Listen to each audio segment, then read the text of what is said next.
quelqu'un qui fait du jardinage à la maison. Mais si on veut être efficace dans notre planification d'un jardin puis en retirer le plus possible, ça devient important. D'autant plus si on est en Côte-Nord ou dans le nord du Québec où la saison est vraiment très courte. Là, à ce moment-là, le calendrier peut vraiment donner un coup de main. Alors, on va y aller avec l'introduction. Bien entendu, la commande de semences doit être faite avant le montage du calendrier de semis. Vous allez comprendre plus en détail pourquoi tantôt. Et il est souhaitable de faire cette commande-là en tout début d'année pour vous assurer de la disponibilité des variétés choisies. Parce que si on attend trop tard, il y a des possibilités que les variétés qu'on aimerait avoir soient plus disponibles. Bien entendu, il faut choisir nos semences adaptées à la région où on est, idéalement de semenciers québécois, parce que ce qu'il faut comprendre, c'est que quand on achète nos semences, puis je ne veux pas dénigrer aucun endroit où ils vendent des semences, mais si on achète ça, par exemple, dans une quincaillerie et que les semences viennent de Californie, la plante qu'on va faire pousser est issue d'une semence qui vient d'un milieu qui n'est pas adapté à notre milieu. Donc, souvent, c'est moins efficace. Il y a des gens, des fois, qui se demandent pourquoi ça ne fonctionne pas. Ça peut être juste ça. Des semenciers québécois, il y en existe maintenant vraiment plusieurs. On a beaucoup de très, très bons semenciers. C'est très intéressant. Si vous voulez conserver vos semences, c'est important d'opter pour celles qu'on dit à pollinisation libre, ne pas prendre d'hybride, que c'est souvent écrit F1 ou des fois F2, parce que si on ressème des semences d'hybride, on ne sait pas du tout ce que ça va nous donner. Ça peut donner les caractéristiques d'un parent ou de l'autre parent, puis ça peut donner quelque chose de complètement différent de ce qu'on avait au jardin l'année où on a récolté la semence. Claude, je peux-tu te mettre sur pause 2 petites secondes? Certainement. Je veux juste m'assurer que les gens voient mon écran. Je vois pas bien moi-même. Je veux juste m'assurer que les participants peuvent suivre à travers ton PowerPoint, là. Moi, Mylène, ce que je vois à l'écran, c'est le PowerPoint, mais pas en diapo. Je vois tout. Ah, voilà. OK, c'est bon. Est-ce que tu vois le clavardage des gens? Moi, je ne vois pas le clavardage des gens. Et moi, je le vois. Bon, merci à ceux qui m'ont répondu. Ils le voient. on peut continuer. Je m'excuse, Claude. Il n'y a pas de problème, c'est correct. Donc, le calendrier de semis, on comprend que c'est un outil pratique, mais qui reste théorique jusqu'à sa mise en œuvre parce qu'on met des dates sur un calendrier en pensant que le printemps va arriver à la date qu'on prévoit, mais on se fait souvent jouer des tours, particulièrement dans les dernières années avec les changements climatiques. Idéalement, le calendrier est rédigé en tout début d'année parce qu'il y a des semis qui sont faits très tôt, comme les oignons et les poireaux, par exemple, qui sont faits en février. Donc, c'est important de faire notre calendrier tôt. Après ça, il faut naturellement ajuster notre calendrier selon le climat au printemps. Si on avait prévu semer des trucs à la mi-mai, puis qu'à la mi-mai, il y a encore un pied de neige dans le jardin, on s'entend qu'il faut attendre. En bas, j'ai mis une note. Quand on va parler dans la présentation du guide, il s'agit du guide Jardin communautaire et collectif, le guide pratique pour les gestionnaires des jardins communautaires et collectifs de la Côte-Nord, qui a été publié il y a quelques semaines et qui est accessible sur la page web de la table bioalimentaire Côte-Nord. Alors, on va y aller avec la légende suggérée.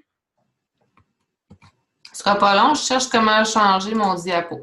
Ah, bon, excusez. Vas-y. OK. Alors, quand dans le calendrier, on voit un surligné vert, c'est les températures en haut du point de congélation avec 10 de risque de gel. On va y revenir. Surligné jaune, c'est en haut du point de congélation avec 50 de risque de gel. Et à cette période-là, on peut considérer qu'on peut sécuritairement semer des légumes qui tolèrent les moins 5 degrés. Alors là, je vais vous faire grâce de la lecture de la légende suggérée parce que vous allez l'avoir disponible par après. Alors, on peut aller avec l'autre diapo qui est déterminer les dates de gel. vous allez trouver sur le site web que j'ai mis sur cette diapo-là, vous allez trouver les données historiques de la station météorologique la plus près de chez vous. Donc, vous essayez de trouver votre localité. Si vous ne la trouvez pas, il faut chercher la localité, la plus grosse localité qui est à côté de chez vous, parce que ce n'est pas toutes les localités du Canada qui sont sur le site. Par exemple, moi, ici, à Longue-Pointe-de-Mingan, je ne trouverai pas Longue-Pointe-de-Mingan, mais je vais trouver Rivière-au-Tonnerre et Mingan. Dans l'exemple qu'on prend aujourd'hui, on a pris Rivière-au-Tonnerre. Alors, vous avez le lien, vous pourrez aller visiter ce site-là. Donc, l'autre diapo, prendre les données les plus récentes. Quand vous allez cliquer sur le lien, vous allez arriver à cette page-là. Alors, vous voyez dans cette page-là qu'on a des données de 1981 à 2010, de 71 à 2000 et de 61 à 90. C'est très préférable de prendre les dernières données parce que c'est les données, en fait, les plus fiables qu'on peut trouver. Encore une fois, compte tenu des changements climatiques, dans cette tranche-là, ben, les changements climatiques étaient déjà commencés, donc les moyennes qu'on va y trouver tiennent compte de ça. Alors, on peut passer à l'autre diapo. Là, maintenant, il faut choisir sa municipalité. Vous avez en bas, j'ai fait un imprimage d'écran là où on voit ce que vous allez trouver. Le système est un petit peu capricieux. Vous allez voir, moi, RAT, là, ça veut dire Rivière-au-Tonnerre. Je ne l'ai juste pas écrit au long, je m'en excuse. Si j'avais fait une recherche Rivière-au-Tonnerre, ça ne me donne rien. Là, si je fais une recherche avec Tonnerre, là, il va me sortir Rivière-au-Tonnerre. Le système est capricieux, fait que si vous vous butez à quelque chose qui ne vous donne pas de résultat, soyez persévérant, continuez à essayer de peut-être changer d'orthographe ou vous allez finir par tomber sur votre site.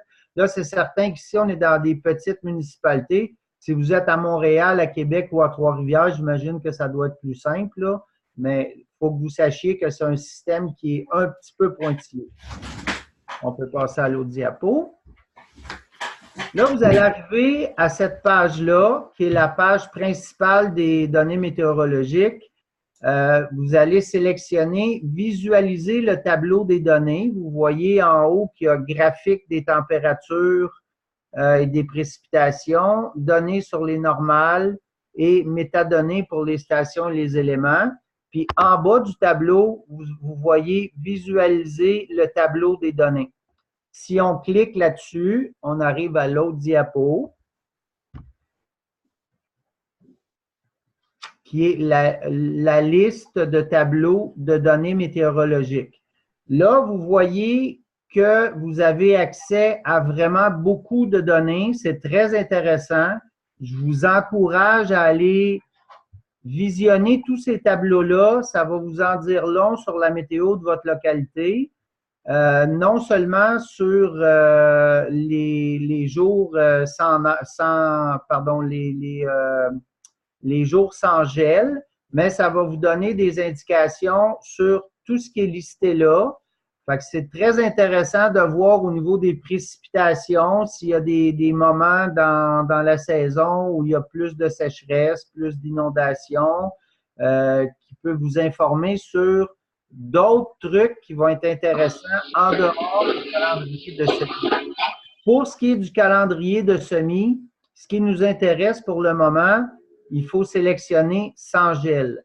Alors, si on va dans l'autre diapositive, on arrive à la section sans gel. Là, j'ai mis une petite note en bas pour interprétation. Allez voir dans le guide, la page 13, étape 2, section B, 3 à 6. Et si on va là, ça va vous aider à interpréter ce tableau-là. Je ne l'ai pas remis dans la présentation parce que c'est déjà tout détaillé dans le guide. Alors ici, on dit, si on prend l'exemple de Rivière-au-Tonnerre, on voit qu'entre le 15 juin et le 20 août, on a 10 de risque de gel. Si on prend ces dates-là sur la Côte-Nord, 10 de risque de gel, on s'entend que ça peut être respectable. On peut gérer un 10 de risque. Par contre, sur la Côte-Nord, ça nous donne juste 69 jours. Si on veut travailler avec 69 jours sans gel, ça nous restreint énormément sur le choix de variétés qu'on peut utiliser. Parce que les variétés, il y a des laitues, c'est facile, mais quand on commence à rentrer, par exemple, dans des betteraves ou dans des brocolis, là, ça restreint vraiment le choix. Pardon. Alors, ce qu'on peut faire, si on utilise une technologie, donc si on utilise soit des couvertures flottantes, des tunnels chenilles, des mini-tunnels ou encore mieux une serre, là, qui est une autre catégorie, bien là, ça nous facilite beaucoup la tâche. Mais si on n'utilise pas de technologie, le 10 on peut le garder, mais on va pouvoir travailler, là, comme je vous disais, avec certaines espèces de légumes, puis il va falloir en éliminer certaines autres.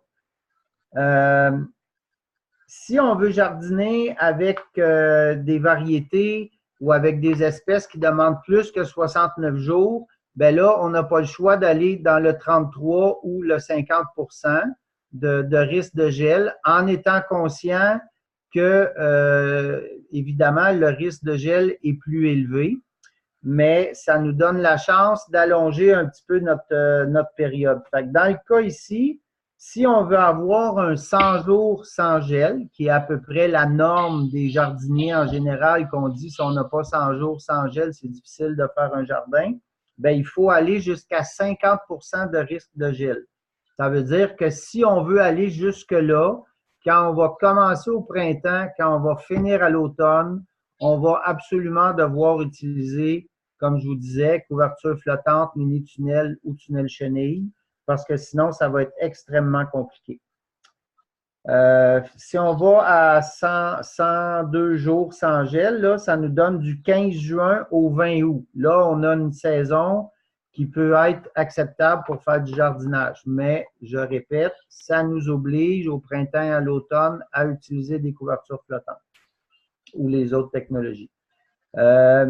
Si on choisit d'être prudent, comme je vous disais tantôt, ben là, on y va à 10 et ça restreint beaucoup le choix des variétés. Alors, une fois qu'on a mis dans notre calendrier, une fois qu'on a trouvé les dates qu'on veut garder, on peut aller à l'autre diapositive. Là, on met dans notre calendrier en jaune, on va mettre les jours où ça risque d'être à moins 5 et moins, en étant conscient qu'à partir de cette date-là, on peut soit semer des trucs qui vont au gel. Donc, on peut parler d'épinards, de crucifères, certaines crucifères, légumes asiatiques, radis, ça peut être sauté, mais on ne pourrait pas semer des trucs qui demandent un peu plus de chaleur. Il y a quelqu'un qui a un micro allumé, c'est Madame Gélina. Il faudrait éteindre son micro. Ah, et voilà. C'est bon, Claude, tu peux continuer. Merci. Alors, les lignes jaunes, c'est les lignes où on a un risque de gel à moins 5, où on peut cultiver des trucs résistants au froid. Et les lignes vertes sont les lignes qui, en théorie, devraient être en haut du point de congélation. Donc, à partir de ces dates-là, jusqu'à la date à l'automne, on devrait être bon pour cultiver des choses là, qui ne tolèrent pas le gel. Bien entendu, si on met des tomates au jardin à cette date-là, c'est un risque quand même. Fait que la date est tout le temps, c'est une indication, mais c'est pas une date ultime si on veut. Il faut toujours suivre à chaque année, même si on a un calendrier, il faut bien suivre les données météo. si on avait prévu de mettre des tomates, parce qu'il y a des tomates qu'on peut cultiver au jardin, même sur la côte nord, là, entre autres la Red Robin, qui est une toute petite tomate qu'on peut cultiver au jardin, bien, c'est certain que s'il annonce un 0 dans la semaine où on a mis notre surlignage vert, bien, on va attendre à l'autre semaine pour la transplanter au jardin parce qu'on risque de perdre nos tomates.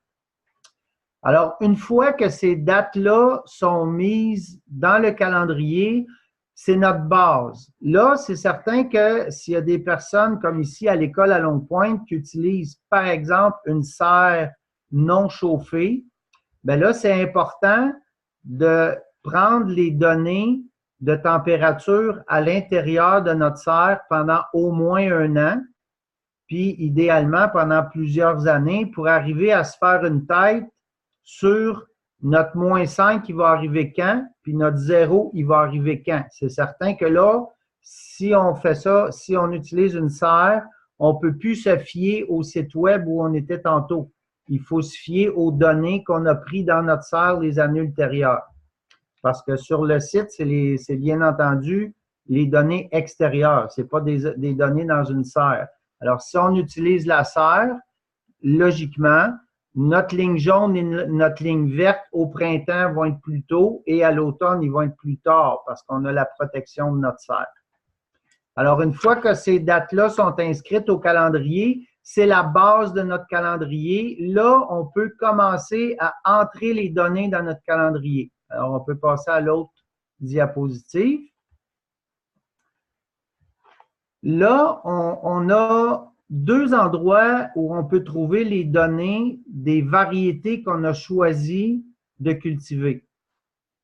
En général, c'est écrit sur les sachets. Là, j'ai mis un exemple ici. J'ai un exemple d'un semencier, de son site web et des sachets de semences qu'on reçoit.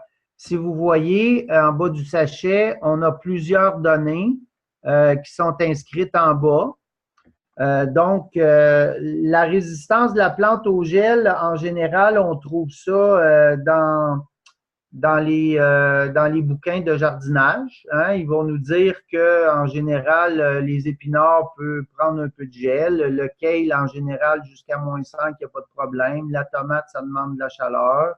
Alors, déjà, en lisant nos guides de jardinage, on a une première information. Après ça, c'est important de voir l'exigence des semis. Il y a beaucoup de plantes qui vont mieux germer à l'intérieur à la chaleur, comme par exemple les tomates, les concombres, les crucifères en général, on va les partir à l'intérieur, c'est plus facile. Il y a d'autres plantes qui peuvent être semées directement au jardin, mais seulement quand le sol est un peu réchauffé. On peut penser, par exemple, pour ceux qui sont un petit peu plus au sud, au maïs ou aux haricots. Les haricots peuvent être plantés directement au jardin, mais on ne peut pas planter ça quand il fait très froid. Mais on peut essayer quand même de choisir des variétés. Puis ça, quand on lit les catalogues de semences, il y a des semences où ça va être écrit tolère mieux les sols froids. Par exemple, il y a des haricots qui vont quand même pousser dans un sol plus froid. Ça ne veut pas dire qu'on peut les semer aussitôt que le sol est dégelé, mais il y en a qui sont plus résistantes que d'autres. La période de semis, est-ce que c'est semé en tout début d'année, comme par exemple les épinards, où on est mieux d'attendre un peu? Il y a des espèces de légumes, encore comme les épinards, qui vont donner des très bons résultats au printemps et à l'automne, mais qui vont plus facilement monter en graines en été. Encore là, il y a des semences d'épinards où les semenciers vont inscrire qu'ils montent moins facilement en graines en été. Donc, c'est pour ça que c'est important, selon où on est, selon ce qu'on veut faire, selon nos besoins, de bien choisir les semences. Après ça, un truc très important, les jours à maturité. Ça, on l'a ici en bas, on voit que les pois Saint-Hubert, on a un jour à maturité. Ça jour à maturité, c'est soit le nombre de jours du semis au jardin à la récolte ou de la transplantation des semis qu'on a fait à l'intérieur jusqu'à la récolte. C'est jamais du semis intérieur à la récolte. C'est toujours du transplant à la récolte ou du semis direct à la récolte. Ici, on voit que notre poids Saint-Hubert, par exemple, sur le sachet, c'est 60 jours. Ça veut dire que quand on va semer notre pois, on peut s'attendre à récolter des pois 60 jours après. Pardon? 55? Sur le sachet, c'est 60 jours. On voit que c'est 7 à 10 jours pour germer, puis que c'est 60 jours pour la récolte. Il faut penser que ce nombre de jours-là est évalué à l'endroit où est produite la semence. Donc, c'est certain que si la semence est produite dans le sud du Québec, si ça y prend 60 jours pour arriver à maturité, bien, on peut s'attendre à Longue Pointe de Mingan que ça prenne 65, 70 jours. Ça, quand on utilise les mêmes semences d'année en année, puis qu'on prend des notes, ce qui est important, on peut ajuster nos jours à maturité, donc ajuster notre calendrier au fil du temps. Ça, on va y revenir tantôt. On va souvent voir aussi sur les sachets ou sur les sites web, dans les descriptions de semences, la possibilité ou la nécessité de faire des semis répétitifs. Il y a des légumes qu'on va semer, par exemple le kale, qu'on peut juste récolter les feuilles alentour, puis que le centre va toujours repousser. À la limite, on sème une fois au début de l'année, puis on va en avoir pendant toute l'année. Mais les épinards, si on veut de l'épinard tout le temps, ben ça va être mieux de faire des semis répétitifs. Les laitues, la même chose. Certaines laitues, on peut les récolter comme ça, feuille par feuille autour. Mais si on récolte tout le plant de laitue, ben il y a des laitues qui repoussent, mais il y en a d'autres qui vont moins bien repousser, donc il va falloir faire des semis répétitifs. Après ça, sur nos sachets ou sur les sites web, on va voir aussi si c'est des vivaces, si c'est des annuels, si c'est des bisannuels ou si c'est des légumes qui se ressèment. Encore là, dans notre calendrier de semis, on n'inscrira pas les mêmes choses selon la catégorie. Si c'est une vivace, bien entendu, on devrait, si tout va bien, la semer une fois. Puis après ça, si c'est vivace, bien, on va l'avoir pendant plusieurs années. Il y a des vivaces qui vont durer 5 ans, il y a des vivaces qui vont durer 10 ans, puis il y a des vivaces qui vont durer toute la vie. Les annuels, bien entendu, c'est à semer à chaque année. Il y a beaucoup de plantes ici qui sont vivaces ou bisannuelles qu'au Québec, on les traite comme des plantes annuelles à cause de notre climat, bien entendu. Puis les plantes qui se ressèment, en général, on les sème une première fois, puis si on les laisse venir, si on laisse une certaine quantité venir en fleurs, puis qu'on les laisse venir en graines après les fleurs, ils vont se ressemer toutes seules. C'est le cas, par exemple, des épinards, de la bourrache qui se ressèment très facilement. Alors, une fois qu'on a recueilli toutes ces données-là, on peut passer à l'autre diapositive. Là, on peut commencer à rédiger notre calendrier de semis. Donc, on peut remplir toutes les colonnes de données de nos semences. Alors, on voit ici dans le calendrier de semis, ça, c'est un calendrier que moi, j'ai suggéré, mais chacun fait son calendrier comme il veut. Là, il y en a des dizaines de modèles de calendrier. Moi, celui-là, c'est un calendrier que je propose qui est simplifié. À la coop, notre calendrier est beaucoup plus complexe que ça parce qu'en plus du calendrier, nous, on a comme une base de données qui est intégrée à notre calendrier. Mais pour un jardinier à la maison, pour un jardin communautaire, un calendrier comme ça, on a toute l'information de base qu'il nous faut pour faire une belle planification de notre jardin. Alors, si on regarde un petit peu, par exemple, comme je vous disais, il y a beaucoup de plantes comme l'ail, qui en théorie est une vivace. Au Québec, on va la traiter comme une annuelle.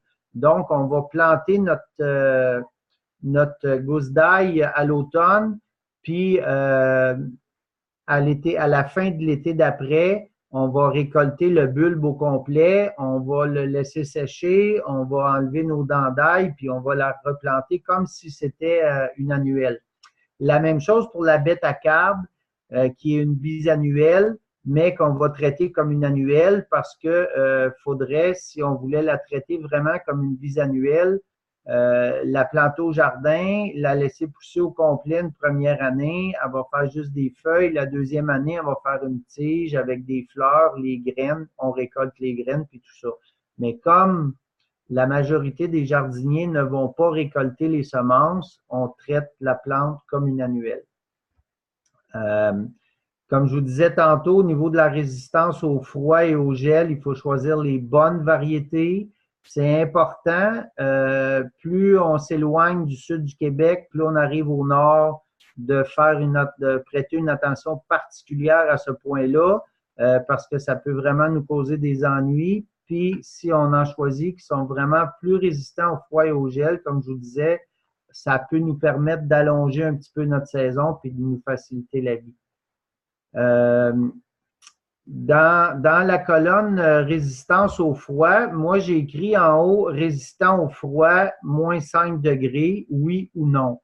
Mais on pourrait aussi pousser cette colonne-là un peu plus loin parce qu'il y a des semenciers qui vont dire cette plante-là résiste à moins 5, cette plante-là résiste à moins 7 ou cette autre plante résiste à moins 10 degrés. Alors, au lieu d'écrire oui, non, on pourrait écrire non ou on pourrait écrire au lieu de oui, le degré de résistance de notre semence qu'on a achetée. Au niveau du semis intérieur ou du semis direct, donc SD semis direct, SI semis intérieur, il y a des plantes qu'on n'a pas le choix de faire en semis intérieur, comme par exemple la tomate, le concombre de préférence, les crucifères, brocolis, choux-fleurs, choux, etc., parce que sont trop longs à arriver à maturité si on les sème direct au jardin. Mais il y a d'autres plantes, comme par exemple, j'ai écrit la bête à carbe, qu'on peut la faire en semis direct au jardin. On va récolter de la bête à carbe. Mais si on veut avoir de la bête à carbe plus tôt, alors à ce moment-là, on fait un semis intérieur de bête à carbe quelques semaines plus tôt. Puis, ça nous permet de gagner quelques semaines puis d'avoir des légumes un petit peu plus précoces. Les jours à maturité, quand on va faire notre choix de semences, c'est très important d'en tenir compte. Parce que, par exemple, il y a des laitues qui peuvent être 70 jours, mais il y a des laitues à 40 jours aussi. Fait qu'à ce moment-là, on peut, si on aime plein de sortes de laitues, si on aime varier, on pourrait à la limite semer des laitues de 40 jours, des laitues de 60 jours, puis des laitues de 70 jours la même journée, dans le but de les récolter espacés. Mais si on a des variétés qu'on aime particulièrement, puis qu'on veut manger juste celles-là, bien, on peut semer, par exemple, nos mêmes laitues à chaque 10 jours. Comme ça, ben, on va avoir une récolte plus étendue.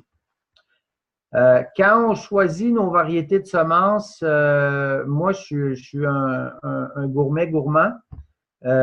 C'est certain que si j'essaie une semence, elle est tolérante au gel, elle est précoce, puis tout ça, mais je trouve que le goût est insipide. C'est certain que cette semence-là, elle va être déclassée en partant. Je vais chercher une semence, même si elle me donne un défi un petit peu plus grand, je vais toujours essayer de chercher un légume savoureux. Alors, on peut continuer à l'autre diapo. Maintenant qu'on a entré les données de chacune de nos variétés de légumes dans notre calendrier, il est maintenant temps d'entrer les activités par date. Alors, si on regarde, par exemple, l'ail, l'ail est semé à l'automne. Fait qu'on voit que le 7 octobre, ici, on a un semis direct pour notre ail qui va passer l'hiver sous la neige. Il y a beaucoup de jardiniers qui vont mettre un paillis l'automne pour être certain que si jamais il n'y a pas de neige, que notre semence d'ail soit quand même protégée, parce que si on a une année pas de neige, puis que le sol gèle, notre gousse d'ail qu'on a plantée dans le sol va éclater, puis on n'aura pas d'ail. Fait que c'est recommandé de mettre un paillis. C'est arrivé dans les 10 dernières années, au moins 2 années ici, où on a perdu 100% de notre ail à cause de ce problème-là. Disons que cette année, le problème ne se pose pas. Il y a encore au moins 1 mètre de champ au moment où 1 mètre de neige dans le champ au moment où on se parle. L'ail est super bien protégé. Alors, dans notre calendrier, si on regarde encore la ligne de l'ail, on voit que on inscrit récolte des fleurs pendant 3 semaines à peu près au mois d'août. Après ça, plus tard, on récolte le bulbe. Fait que selon le légume, on peut récolter la feuille, la tige, la fleur, la racine. Des fois, selon les légumes, c'est juste une partie qui se récolte, par exemple la laitue. Mais il y a d'autres légumes comme l'ail, quand on peut récolter les deux, ben on met les deux au calendrier, comme ça nous rappelle de ah oui, OK, faut regarder la récolte de fleurs d'ail s'en vient. Ça nous indique ce qui s'en vient bientôt au jardin. Dans le cas de la bêta-carbe, si on voit, on a fait un semis direct. J'aurais pu, comme je vous dis, faire un semis intérieur quelques semaines avant. Comme ça, au lieu de commencer à récolter le 29 juillet, ben peut-être qu'on aurait pu commencer à récolter le 15 juillet. Quand on sème notre bêta-carbe le 10 juin, la variété Rainbow, ici à Longue Pointe de Mingan, on peut s'attendre de récolter des bébés, les feuilles bébés, le 8 juillet, puis les feuilles matures le 29 juillet. Donc, si on avait fait un semis intérieur 3 semaines avant, bien, on aurait possiblement pu, à partir du 17 juin ou du 24 juin, déjà commencer à récolter des bébés. Vous voyez pour la betterave, là, dans ce cas-là, si on veut avoir une récolte plus étendue, ben là, on peut faire un semis successif à chaque 10 jours. Labourage, c'est quelque chose qui se ressème très facilement. Donc, on l'a semé le 10 juin. On a commencé à récolter les fleurs le 12 août. Les feuilles aussi. Mais l'année prochaine, si on laisse aller des fleurs, on n'aura pas à la ressemer parce qu'elle va se ressemer toute seule au jardin. Le brocoli, comme vous voyez, on a fait un semis intérieur le 6 mai. On a refait un semis intérieur le 20 mai. Le 10 juin, on a transplanté nos semis intérieurs du 6 mai. Le 24 juin, on a transplanté nos semis intérieurs du 20 mai. On a commencé à récolter le 20 août. Puis là, on va avoir une longue récolte. Puis là, ce qui est intéressant avec le brocoli, c'est qu'on va récolter la tête principale. Puis quand les têtes principales vont toutes avoir été récoltées, on va commencer à récolter les fleurons, les petits rejets qui poussent de chaque côté, ce qui fait qu'on va avoir une belle récolte étendue. Encore là, avec les semences de brocoli, il y a des brocolis qui vont donner une grosse tête principale, presque pas de petits rejets. Il y en a d'autres qui vont donner une plus petite tête principale avec beaucoup de rejets. Ils ont des saveurs différentes, ils ont des jours à maturation différentes. À vous de choisir parmi les nombreuses variétés de brocolis qui existent. Alors, voilà. Pour moi, ça fait pas mal le tour de la présentation. Non, c'est pas vrai. Attendez un peu. L'autre diapo, prendre des notes tout au long de la saison. Ça, c'est extrêmement important parce que vous allez vous rendre compte que quand vous allez faire votre calendrier la première fois, vous allez avoir 1 million de surprises. Ça va aller plus vite que prévu, moins vite que prévu. Vous allez avoir semé 2 fois, ça va tout arriver en même temps. Il va vous arriver plein de choses. Fait que moi, je vous invite à prendre en note les temps de germination, les temps avant la transplantation pour les semis intérieurs selon les multicellules. Les multicellules, là, c'est ça ici. Je ne sais pas si vous voyez. C'est ce qu'on utilise c'est ce qu'on utilise, nous, à la coop pour faire des semis. Alors, il y en a, ce que je viens de vous montrer, on appelle ça des 38. Il y a 38 trous. C'est un peu plus gros. Ça, c'est des stratégies de production. On aurait pu prendre des multicellules beaucoup plus petites. Par exemple, il y en a qui font des tomates dans des petites multicellules, puis aussitôt que leurs tomates ont 2 feuilles, ils vont transplanter dans des plus gros multicellules. Puis après ça, quand ils sont à peu près ça d'eau, ils vont transplanter ça dans des 4 pouces. Il y en a qui disent que c'est plus rapide, ça va plus vite, les racines sont plus fortes. Moi, j'ai plus tendance à être paresseux, puis à essayer de me donner moins de travail. Fait que je vais faire mes tomates, par exemple, dans des 38. Je vais les faire un peu plus tard. Ça me permet de ne pas repiquer mes tomates dans des plats plus grands. Alors, à ce moment-là, je vais les prendre de mes multicellules 38 directement à la serre quand les plants sont à peu près ça d'eau. Fait que chacun sa stratégie. Vous pouvez essayer différentes façons. Vous allez voir, il y a des livres très intéressants à ce sujet-là. Entre autres, le livre du jardinier maraîcher en parle un peu dans son livre, puis il suggère des grosseurs de multicellules. Il y a Yves Gagnon aussi qui fait des très bons livres à ce sujet-là. Alors, il n'y a rien de mieux que d'essayer puis de prendre la technique qui va vous aller le mieux au fil des années. Je vous encourage beaucoup à prendre les températures minimum et maximum journalières, soit dans un jardin ou dans une serre non chauffée. Ça aussi, au fil du temps, ça va vous donner une indication, en plus des données météorologiques théoriques que vous allez aller chercher sur le site. Là, vous allez en avoir des pratico-pratiques de votre jardin chez vous, parce que ça se peut aussi que vous soyez dans un microclimat qui n'est pas nécessairement ce que vous allez retrouver dans la théorie du site que vous êtes allé chercher tantôt. Pardon. Au niveau de la résistance au gel aussi, vous allez voir dans la pratique que, par exemple, dans le catalogue de semences, si vous avez dit que votre légume il résiste -5, mais vous vous rendez compte, vous autres, que dans votre sol, à l'endroit où vous êtes, il a fait -7 une nuit, puis votre légume a bien résisté au gel. C'est intéressant de le prendre en note, ça va vous enligner les prochaines années. Le contraire est aussi vrai. C'est dire qu'un légume est bon jusqu'à -5, puis que vous avez une nuit qui a fait -3, puis que votre légume est mort, bien là, prenez-le en note, puis vous savez que ce légume-là, ça ne donne rien de le planter trop tôt.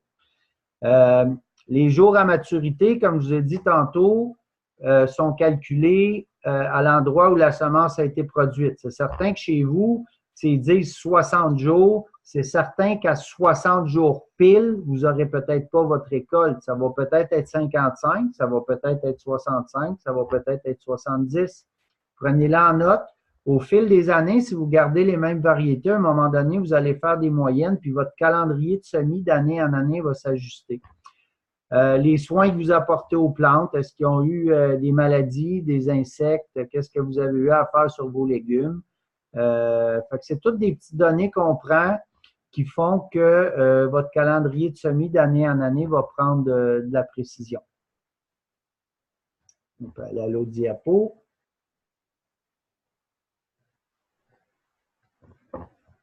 Comme je vous disais, ajuster le calendrier, ben, avec les données qu'on compile à chaque année, on va pouvoir ajuster notre calendrier. Donc, on va pouvoir ajuster les dates de nos semis intérieurs, de nos semis directs au jardin, les dates de transplantation, puis les dates de récolte selon les stades. L'autre diapo. Une fois que notre récolte est faite, qu'on a apprécié nos légumes, qu'on a pris des notes, bien là, on voit la force, la faiblesse de chacune des semences qu'on a achetées. on peut garder ce qui fonctionne bien, certainement, ce qu'on a aimé, ce qu'on a trouvé savoureux, on le garde. Mais contentez-vous pas. Moi, je vous suggère de ne jamais vous contenter de ce que vous avez déjà essayé. Moi, c'est une de mes passions à chaque année d'essayer quelques nouvelles variétés de laitue, des nouvelles variétés de tomates. À la coop, on doit être rendu à 150 variétés de tomates qu'on a essayées depuis le début pour arriver à un moment donné à dire, OK, celle-là, elle n'a pas de problème d'insectes, elle n'a pas de problème de maladie, elle est savoureuse, elle en donne beaucoup, elle a une belle couleur, elle est appétissante. Puis il y en a d'autres qu'on a essayé 2, 3 fois, qui étaient problématiques, qui ne donnaient pas beaucoup, qui n'avaient pas une très bonne saveur, qu'on a éliminé. Fait qu'au fil du temps, on vient qu'à avoir un jardin qu'on aime cultiver parce qu'il nous donne vraiment des légumes qui vont nous donner une grande satisfaction. Alors, il y a plein de raisons pour essayer des nouvelles variétés, comme je vous dis, pour le goût. Pour la valeur nutritive, il y a des semenciers qui vont vous dire que tel légume, par exemple, a un taux d'anthocyane plus élevé ou un taux de lycopène plus élevé. Ou il y a des trucs comme ça que moi, je trouve intéressant quand on considère que la nourriture fait un peu partie de notre médecine quotidienne. Je trouve ça important. Entre autres, les laitues rouges pétants, ben, c'est des laitues qui ont beaucoup d'antioxydants dedans. Les laitues vertes avec des splouches rouges aussi, c'est intéressant, des trucs comme ça. Moi, j'aime toujours varier aussi les couleurs, les formes. Au début, quand on a décollé la coop, les gens étaient habitués à des carottes oranges longues, à des radis ronds rouges. Nous, on leur a emmené des radis mauves, des blancs, des allongés, des plus gros, des plus petits, des laitues, ils en ont vu passer de toutes sortes de couleurs. Les tomates, on en a des blanches, des jaunes, des noires, des roses, on en a même eu des bleus. Il y a vraiment toutes sortes de trucs, c'est très intéressant. Essayez, osez, c'est le fun. Au niveau de la précocité, quand vous voyez passer un légume, comme je vous disais, avec le jour à maturité plus court, essayez-le. Si vous le trouvez satisfaisant, c'est toujours le fun sur la Côte-Nord d'avoir des légumes qui donnent vite. La résistance au gel est importante quand on en trouve qui ont une meilleure résistance au gel. Même chose pour la résistance aux maladies ou aux insectes. Puis, on essaye des nouvelles variétés juste pour le fun, juste pour avoir quelque chose de nouveau dans notre assiette. C'est toujours plaisant. Alors, voilà. Là, c'est vrai que ça met fin à la présentation. S'il y en a qui ont des questions, allez-y de vos questions.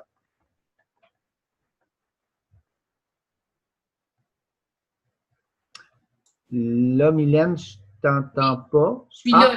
Là, je t'entends. Voilà. Bon, il y en a une qui demande quelle sorte de tomate donne de bons résultats pour la Côte-Nord? 2 ou 3 exemples. Il y a la Red Robin, qui est une petite tomate qui monte à peu près à 15 cm de haut, 20 cm maximum, qui pousse au jardin, ce qui est extrêmement rare. Il n'y a pas beaucoup de tomates qui poussent au jardin sur la Côte-Nord. Elle est petite. Comme je vous dis, c'est une tomate qu'on appelle déterminée, contrairement à une tomate indéterminée qui pousse, qu'il faut toujours attacher puis qui remonte tout le temps. Elle va pousser pas haut. Puis, si jamais vous la faites pousser, faites attention parce que si vous la regardez du dessus, vous allez avoir l'impression que tout l'été, vous allez avoir juste des feuilles. Mais il faut lever les feuilles puis voir les belles grappes de tomates qu'il va y avoir en dessous. C'est impressionnant. C'est une tomate qui a un bon goût. Il y a aussi une tomate jaune qui est un peu, je dirais, semi-déterminée, qui monte plus haut, qui s'appelle la Ida Gold. Idea Gold. C'est une tomate qui résiste bien au vent et quand même assez bien au froid. Je vous dirais que c'est les deux variétés là, qui peuvent facilement pousser au jardin sur la Côte-Nord. Il y en a plein d'autres, là, mais c'est les deux meilleurs. Merci, la personne dit. Si vous avez d'autres questions, c'est temps de les poser. Vous pouvez les faire en clavardage. Puis, si jamais ça ne fonctionne pas avec le clavardage, vous pouvez ouvrir vos micros. On va essayer de bien communiquer. Je vais laisser un peu de temps voir s'il y a d'autres personnes qui vont poser des questions. En passant, j'invite tout le monde à venir visiter la coop Le Grenier Boréal à Longue-Pointe-de-Mingan. Vous allez voir un peu ce que ça peut donner un jardin en milieu nordique. On a fait, nous, dans les dernières années, un projet de biodiversité parce que le but, en fait, de notre aménagement à la coop, c'est de faire un aménagement, un écosystème agroforestier très diversifié parce que ce qu'on veut, c'est attirer les insectes, bien sûr pollinisateurs, parce qu'on a une fraisière, puis on a des tomates, etc. Mais on veut aussi attirer tous les autres insectes bénéfiques parce que au fil des années, puis on le voit, là, c'est en train de s'installer vraiment. Il y a un équilibre qui se fait entre les insectes nuisibles, les prédateurs, les parasitoïdes qui viennent. Puis de moins en moins, on a de problèmes d'insectes. Puis de plus en plus, il y a une diversité d'insectes qui est là. C'est vraiment très intéressant. Fait que je vous invite à venir visiter ça. Ça va nous faire plaisir de vous faire une visite. J'aurais 2 autres questions pour toi, Claude. Oui. Excuse-moi, plus que 2. Ça fait 2 ans que j'essaie de planter des graines de carottes sans succès. Qu'en pensez-vous? Les graines sont fertiles, je les plante, mais elles ne poussent pas. Une graine de carotte, là, c'est long à germer. Ça peut prendre jusqu'à 3 semaines à germer une graine de carotte. Si votre graine de carotte commence, parce qu'il faut comprendre le processus de germination. La graine, elle commence par gonfler. Aussitôt qu'elle a une humidité, elle commence à gonfler. Après ça, tranquillement, il y a une petite racine qui va sortir. Après ça, les 2 feuilles qu'on appelle les cotylédons, les premières, qui sont pas les premières feuilles, en fait, là, qui sont comme, c'est pas des vraies feuilles, c'est les premières feuilles, mais c'est pas des vraies feuilles, vont sortir. Après ça, les vraies feuilles vont sortir. Si, soit pendant le gonflement de la semence, ou pendant que la racine est en train de sortir, ou que le cotylédon commence à pointer, votre graine a manqué d'eau, elle va mourir, puis c'est fini. Souvent, c'est ce qui arrive avec les graines de carottes. C'est soit ça, ou vous avez trop arrosé, vos semences sont pourries dans le jardin.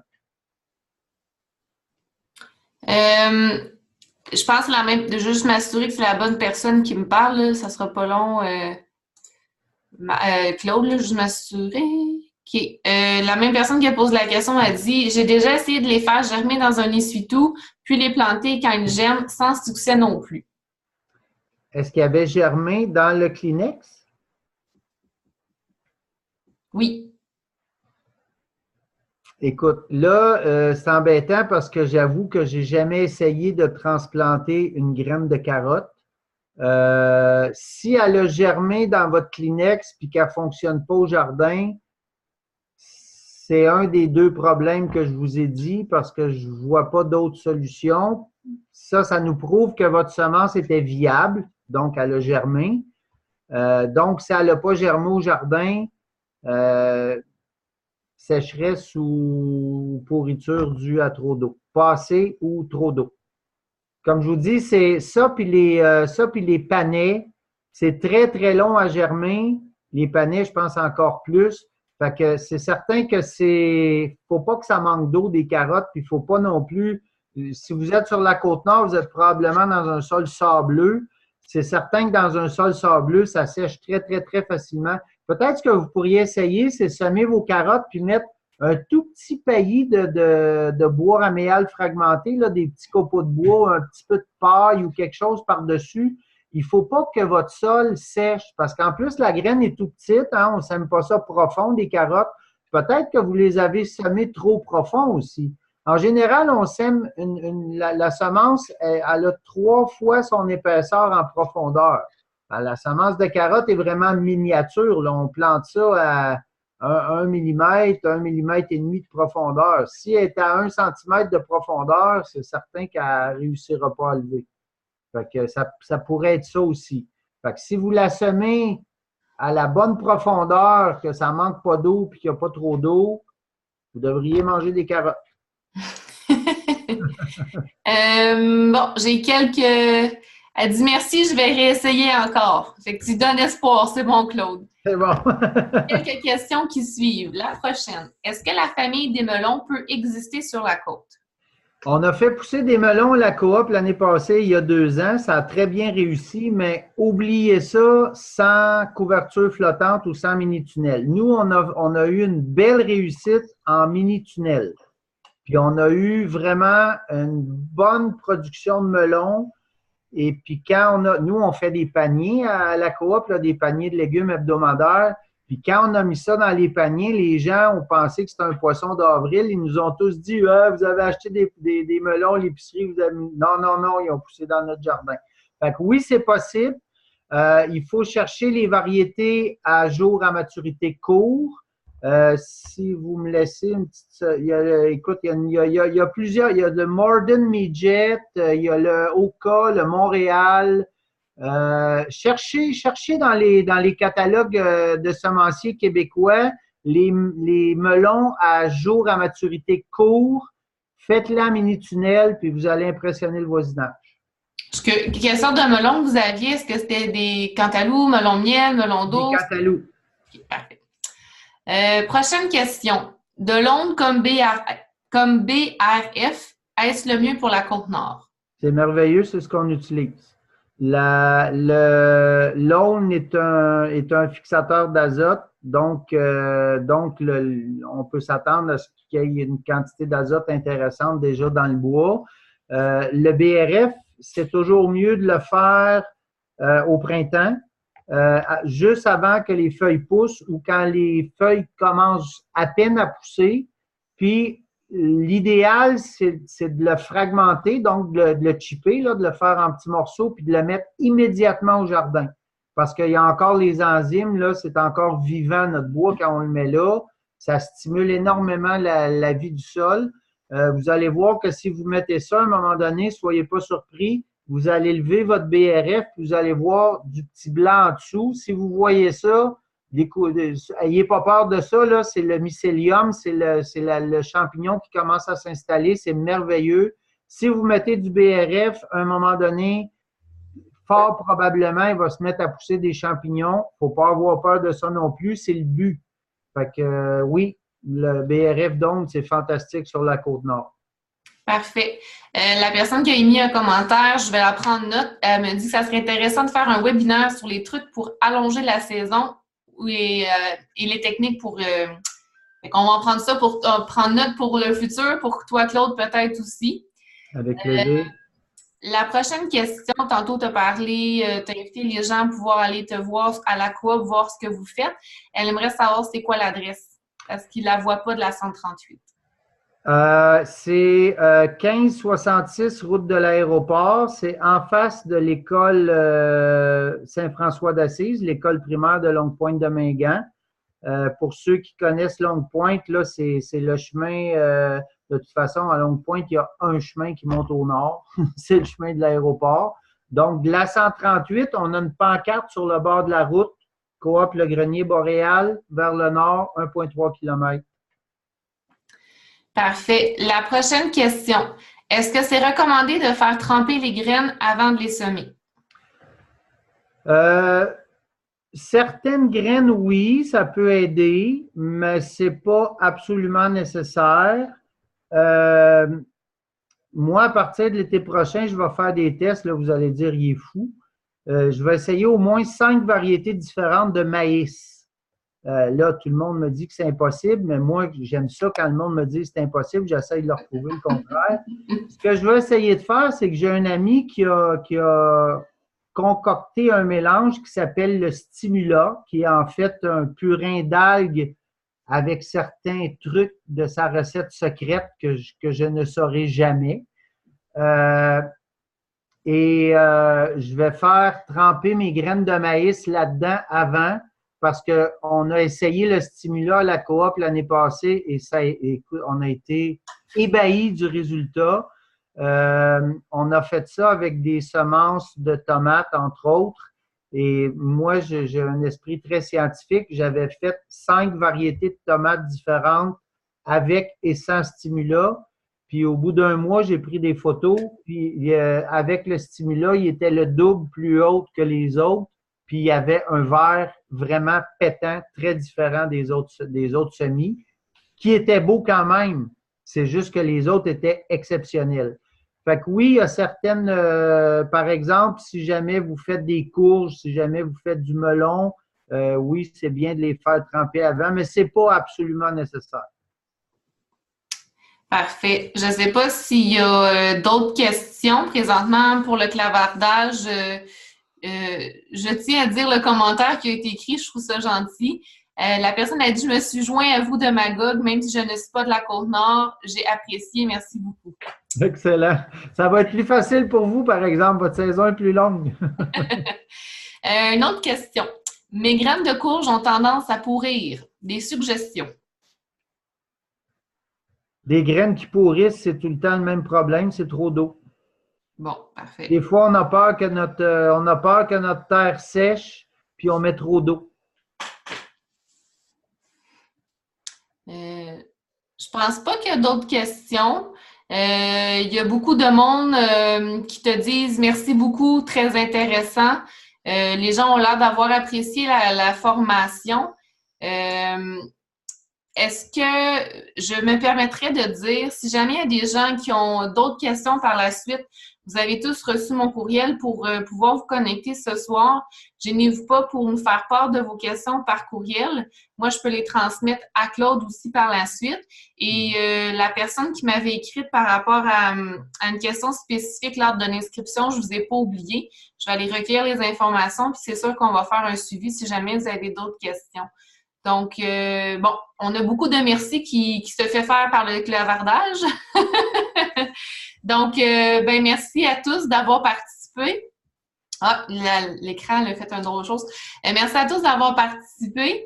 Merci à Claude pour ton temps, ton expertise et ta passion.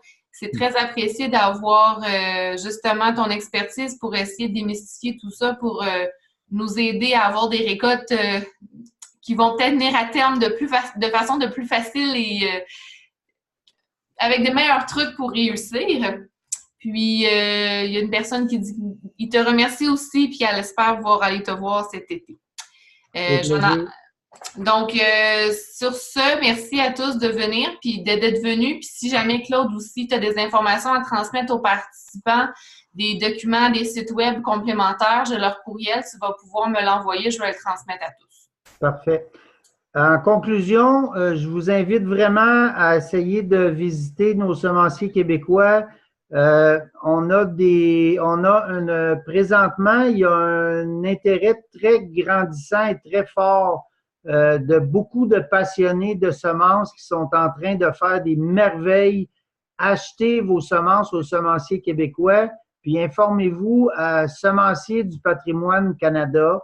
Que c'est un groupe d'échange de semences. C'est merveilleux. Vous allez trouver une foule de trésors. Parfait. Donc, ben, bonne soirée à tous. Au plaisir. Bye. Bye.